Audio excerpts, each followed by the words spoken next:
Halo guys, welcome back again to my channel bersama saya Hansen di sini dan seperti biasanya setiap harinya saya akan buatkan video seputar cryptocurrency. Apa kabar kalian hari ini semuanya? Semoga dalam keadaan yang baik-baik saja. Teman-teman, sesuai dengan ekspektasi kita di video kemarin, pada akhirnya Bitcoin mendapatkan pullback setelah berhasil mendapatkan rally yang cukup signifikan dalam beberapa hari terakhir. Dan kita bakalan bahas di video hari ini kira-kira bagaimana update-nya in terms of price action dan apa yang bisa kita expect berikutnya terjadi. Jadi pastikan kalian stay tune terus sampai akhir video. Nah, teman-teman, per hari ini kita melihat crypto global market cap itu berada di angka 3,45 triliun dolar atau naik sekitar 0,94%.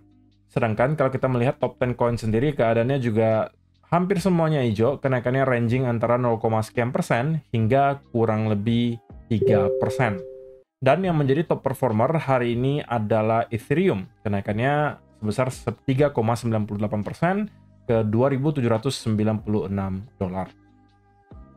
So, itu adalah outlook sementara dari beberapa top coin yang ada. Sekarang kita langsung saja masuk ke beberapa data dan berita terbaru hari ini. Nah, pertama teman-teman kita bakalan lakukan update dulu untuk volume kompetisi trading bersama dengan Margex yang bakalan berakhir di tanggal 28 atau 30 Juni nanti. Saya sudah negosiasi untuk perpanjang sampai 30 Juni. Dan per hari ini yang menjadi peringkat pertama itu masih di user ID 704744279 dengan volume sebesar 803.731. Jadi dengan penambahan 200.000 lagi, user ID ini sudah berhak untuk mendapatkan hadiah 1,5 juta rupiah langsung dikirimkan ke rekeningnya karena sudah hit ke volume 1 juta. Seperti yang sudah saya jelaskan, selain prize pool yang bisa teman-teman dapatkan di kompetisi kali ini, kalian juga bisa dapatkan hadiah produk berupa cash, ada juga iPad, iPhone, MacBook Air, dan juga Asus ROG Strix kalau misalnya teman-teman berhasil untuk hit ke volume tertentu. 1 juta itu akan mendapatkan 1,5 juta rupiah, 3 juta dapat iPad 10, 5 juta dapatkan iPhone 16, 10 juta dapatkan MacBook Air M4, dan 15 juta dapatkan Asus ROG Strix G16. Tentunya juga tambahannya adalah kalau teman-teman masuk ke top 10 secara volume, kalian juga bakalan mendapatkan hadiah dari prize pool-nya di sini. Juara pertama dapat 25% dari prize pool, juara kedua dapat 20%, juara 3 15%, 4 dapat 10%, 5 sampai 10 masing-masing 5%. Dan sisanya akan dipilih 10 trader random di luar top 10 yang bakalan mendapatkan sisa 20% dari prize pool. Jadi semakin tinggi prize pool yang ada, tentunya semakin besar juga hadiah yang teman-teman dapatkan. So, teman-teman, kita bakalan bahas langsung persoalan market tentunya. Apa yang bisa kita expect? Nah, perlu kalian ketahui bahwa minggu ini kita mendapatkan ada satu data yang cukup penting, yaitu adalah data CPI yang bakalan dirilis nanti malam di pukul 19.30 waktu Indonesia Barat. Kalau kita perhatikan di sini, ekspektasinya adalah baik CPI maupun core CPI itu sama-sama mengalami kenaikan, teman-teman. Untuk CPI month-on-month-nya diekspektasikan naik dari 0,2% menjadi 0,3 dan juga yang year-on-year dari 2,8 menjadi 2,9. Sedangkan untuk CPI year-on-year itu diekspektasikan naik dari 2,3% menjadi 2,5%. Sedangkan untuk month-on-month itu masih diekspektasikan stay di angka yang sama, itu adalah 0,2%. Nah, kalau misalnya saya secara pribadi sih, teman-teman, tentunya mengharapkan bahwa kita bisa melihat data CPI nanti malam itu keluar lebih baik daripada ekspektasi. Artinya kalau bisa ya stay aja di angka yang sama, atau kalau bisa lebih baik lagi justru mengalami penurunan. Karena kalau itu yang sampai terjadi, saya rasa itu akan bisa menciptakan reaksi yang positif ya di market, terutama di S&P 500, dan harusnya itu akan juga bisa sedikit banyak menarik harga Bitcoin ke atas. Tapi jika kita melihat sesuai dengan ekspektasi CPI dan juga core CPI mendapatkan semacam kenaikan, ya harusnya market bakalan bergerak sideways saja, nggak masif banget harusnya, karena memang sudah sesuai dengan ekspektasi. Barulah mungkin ada reaksi yang cukup signifikan kalau ternyata kenaikannya itu lebih parah daripada ekspektasi. Nah, kalau itu yang kita lihat, mungkin kita bisa expect akan ada some type of selling pressure datang untuk stock market Amerika Serikat maupun Bitcoin.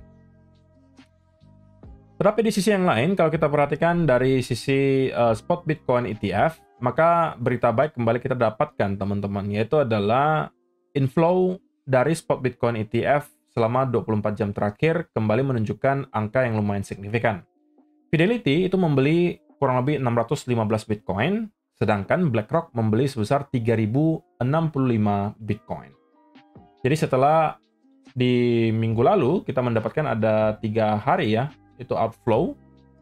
Barulah di minggu ini lagi kita melihat ada 2 hari secara beruntun itu inflow dan angkanya termasuk lumayan teman-teman. Kalau kita totalkan ya berarti ada hampir 4.000 Bitcoin yang kembali diakumulasi oleh spot Bitcoin ETF. Lalu ada yang bertanya, kok katanya spot ETF itu belinya melalui OTC, lalu kenapa itu bisa dijadikan acuan untuk menjelaskan kenapa Bitcoin mengalami kenaikan? Simpelnya begini teman-teman, namanya market itu kan harganya ditentukan berdasarkan supply dan juga demand, gitu kan? Baik supply-nya itu dikurangkan dari spot market ataupun melalui OTC, itu sama-sama mengurangi supply. Supply-nya berkurang, artinya barangnya semakin langka. Ketika barang yang langka sedangkan demand-nya terus ada, ya harganya tetap akan naik, teman-teman. Oke, jadi memang benar mereka membeli melalui OTC, itulah kenapa kita tidak melihat harganya Bitcoin langsung meroket drastis. Karena kalau mereka langsung membeli melalui spot market, teman-teman, sedangkan kondisi exchange, sekarang itu stok Bitcoin-nya nggak terlalu tebal, order book-nya juga nggak tebal, kalau mereka langsung membeli ribuan Bitcoin, misalnya melalui Binance atau Bybit atau sejenisnya, itu akan bisa membuat harga Bitcoin meroket drastis. Nah, kenapa mereka tidak mau melakukan hal itu? Ya karena berarti mereka membeli di harga yang tidak lagi murah dan tidak efisien kalau melakukan hal tersebut. Nah, kalau misalnya teman-teman mau membeli dalam jumlah besar, pastinya akan disarankan untuk beli melalui OTC. Kenapa? Karena di OTC ya kalian cuma dicarikan penjual, misalnya kalian mau beli 1.000 Bitcoin, ya kalian dicarikan oleh exchange seseorang yang menjual 1.000 Bitcoin, sehingga kalian cuma bertukar aja. Kalian kirimkan USDT kalian misalnya ke penjualnya, penjualnya kirimkan Bitcoin-nya ke tempat kalian. Jadi tidak ada transaksi di exchange, oke, tidak di spot market, otomatis itu tidak akan mempengaruhi harganya. Tapi kan itu bukan berarti tidak ada pengaruhnya sama sekali ke harga Bitcoin. Karena sekali lagi, kalau misalnya akumulasi itu terjadi meskipun di OTC, sekali lagi barangnya berarti semakin langka, Bitcoin-nya semakin sedikit yang tersedia untuk dijual. Ketika demand-nya terus-menerus ada, ya otomatis harganya yang bakalan mengalami kenaikan. Ya jadi itu penjelasan yang paling simpelnya gitu ya. Semoga bisa ditangkap oleh teman-teman semua. Nah, sekarang kita bakalan bahas dari segi price action. Apa yang sedang terjadi dalam kurun waktu 24 jam terakhir. Nah, seperti yang saya sampaikan di video kemarin teman-teman, bahwa saya melihat ada potensi bahwa kita akan mendapatkan some type of pullback terlebih dahulu atau semacam pullback ringan. Dan targetnya dalam mungkin di kurang lebih area 109.100 sampai kurang lebih 108.800 roughly. Nah, kalau teman-teman perhatikan, itulah area yang persis kita hit dan kita berhasil pertahankan di area tersebut sebelum pada akhirnya kita start untuk kembali mendapatkan rebound, teman-teman. Nah, tetapi pertanyaan yang lebih penting mungkin adalah, apakah koreksi ini telah berakhir, teman-teman? Nah, itu yang menurut saya pribadi juga sekarang masih 50-50 gitu ya. Bagi saya itu belum terlalu jelas apakah koreksi yang kita lihat di sini telah usai atau belum. Karena masih terlalu prematur menurut saya pergerakannya. Dan ekspektasi saya adalah sekarang Bitcoin kemungkinan sedang mencoba untuk membentuk sebuah pattern. Jadi mungkin perlu proses selama beberapa hari atau bahkan bisa memakan waktu sampai 1-2 minggu sebelum pada akhirnya kita start untuk bisa melihat kira-kira apa yang sedang dilakukan oleh Bitcoin berikutnya. Jadi gambaran midterm-nya itu masih aja sama, teman-teman. Saya masih tetap bullish untuk Bitcoin. Itu juga udah saya sampaikan dari mungkin video beberapa hari atau mungkin minggu lalu ya. Ketika kita mendapatkan closing weekly candle di sini, saya sampaikan bahwa apa yang kita lihat selama beberapa minggu terakhir, meskipun kita mendapatkan ada pullback yang cukup dalam ya, tapi menurut saya itu hanya sekedar tahap retest, teman-teman, untuk kemudian kita start kembali building momentum dan breakout ke all-time high yang baru.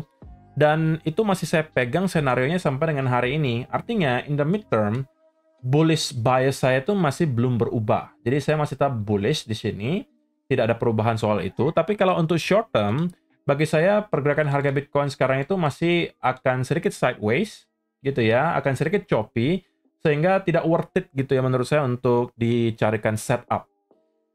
Terlebih karena saya juga sudah melakukan akumulasi, seperti yang teman-teman juga sudah mungkin tahu, yang sudah join ke grup Telegram, harusnya sudah pernah baca juga, saya lakukan akumulasi Bitcoin itu di spot, 105.800 sampai kurang lebih 104.800, itu adalah area di mana saya melakukan akumulasi. Dan sampai dengan saat ini, posisi tersebut masih saya hold. Sama aja dengan yang Ondo, juga sudah dalam keadaan floating profit, dan itu juga masih kita hold. Jadi, saya tidak merasa punya keperluan gitu ya untuk buru-buru kembali masuk ke market terlebih untuk trading. Karena sampai saat ini menurut saya belum ada sesuatu yang terlalu menarik yang bisa dimanfaatkan lagi. Kecuali teman-teman kemarin mungkin scalping ketika melihat ada bear flag di sini gitu ya. Itu mungkin cukup make sense untuk dilakukan. Tapi untuk sekarang bagi saya pergerakannya terlalu low volume untuk kita coba tebak kira-kira arahnya kemana. Tapi in the end of the day, selama kita melihat Bitcoin itu hanya terkonsolidasi di kurang lebih area range ini, saya rasa hasil akhirnya tetap akan sama. Kita kemungkinan bakalan ujung-ujungnya breakout ke atas dan mencoba untuk kembali nge-retest ke area all-time high yang baru.